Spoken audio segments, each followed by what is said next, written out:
to stay connected with God during dry? Well, I'm gonna start with the dry.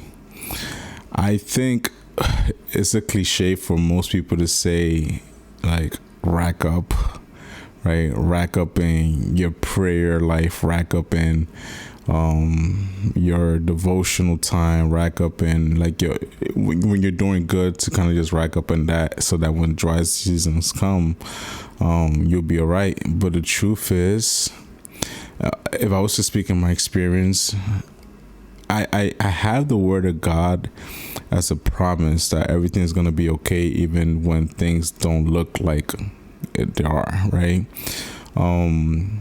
I have I grew up in the Bronx, grew up, you could say, like, in the streets, and grew up in a poor family.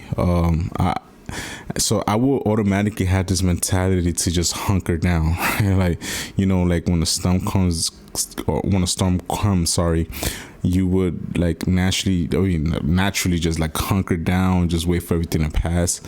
And I feel like naturally that's how I am. I'm just like, okay, the storm is coming, hard time are coming, the drought is coming. So let me just kind of like hunker down until everything passes.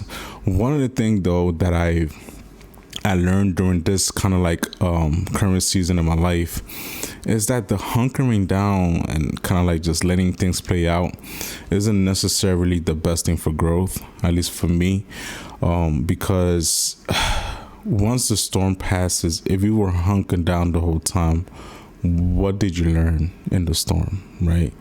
So what I've had to learn, I guess, what the Lord kind of like spoke to me this new season was, in the midst of the storm, in the midst of the drought, praise me more, worship me more, get closer to me, push more, right?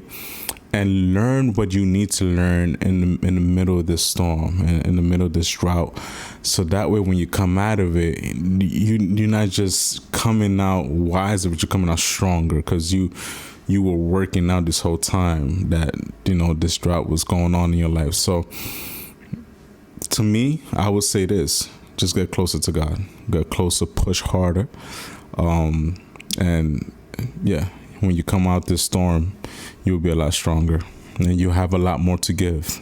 Because I think that's the objective of every minister, every pastor, is what can you feed, what can you give after you've been through your own storm. Now, if you've been kind of just hiding in a cave like the prophet